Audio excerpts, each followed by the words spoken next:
So for today's video guys, magluluto ako ng pansit dahil sa birthday ko. Ayan, naghiwa tayo ng bell pepper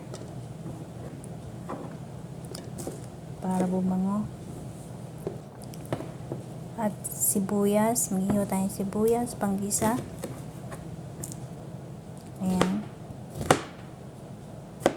Ayan, nagigigil pa ako sa paghihiwa niyan guys. Ayan.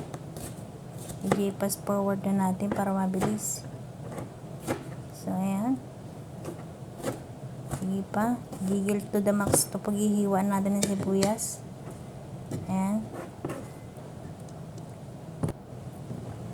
At ayan ang sahog natin. Fish fillet nga pala guys. Ayan. Maghihiwa tayo ng fish fillet pansahog. Maganda pala to pang sahog guys sa pansit. Hindi siya malansa. At haluan natin ng slice, ano bang tawag dyan, yung mushroom. Yan, ang pansit natin, pansit bihon, long life. At yan, magigisa na tayo ng sibuyas.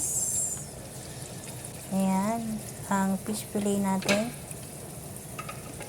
Hindi siya malansa guys, ang fish fillet na bibili ko, hindi siya malansa. Kaya, hindi siya sa pansit ihalo. Masarap siya. Yan, lagyan na natin ng mushroom. And then, haluin natin para magisa yung fish fillet. Ayan, paminta. Lagyan natin ng paminta. Ang bell pepper.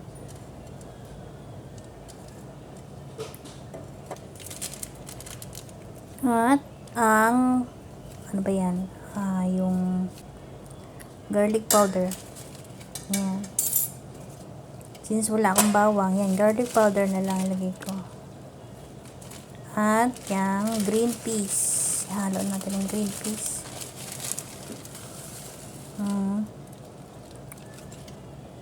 Yan.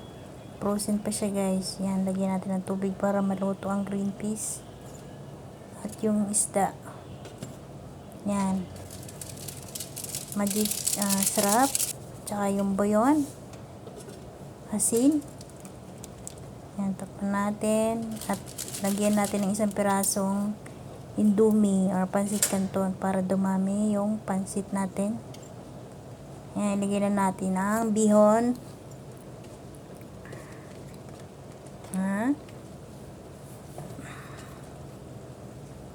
Ayan na siya.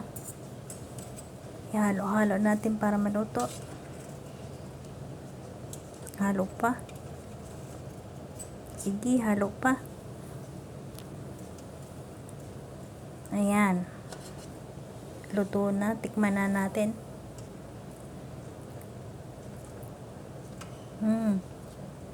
Okay, approve. Ang lasa.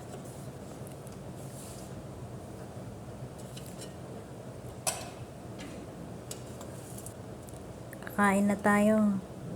Gutom na ako guys. Gutom na. Ano tayo? Hindi ako ngayon guys pala.